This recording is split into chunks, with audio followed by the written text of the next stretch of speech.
নমস্কাৰ। আজি শুভ ধনতেৰছৰ দিন আৰু আজিৰ এই বিশেষ পুণ্যতিথিটোতে ভগৱান ধন্বন্তৰীয়ে সমুদ্ৰ মথনৰ সময়ত প্ৰকট হৈছিল, অমৃতৰ কলহ লৈ পৃথিৱীলৈ আহিছিল বা ওপৰলৈ আহিছিল। আৰু আজিৰ এই শুভ দিনটোতেই ভগৱতী মা লক্ষ্মী দেৱীৰ জন্ম বুলি কোৱা হয়। ৰজা হিমু নামৰ এজন ৰজাৰ পুত্ৰৰ আজি আয়ুসকাল শেষ। আজিৰ এই পুণ্যতিথিটোত আয়ুসকাল শেষ হোৱা বুলি তেওঁৰ সতী পত্নী মানে তেওঁৰ পবিত্ৰা পত্নীয়ে গম পোৱাত সেই পত্নীয়ে একান্ত চিত্তে ভগৱানক আৰাধনা কৰে আৰু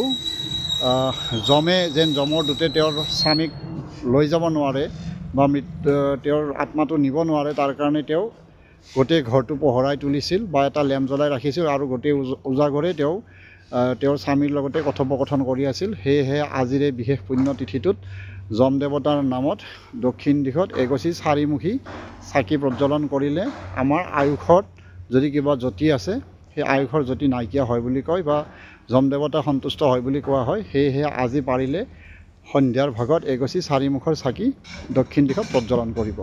নমস্কাৰ।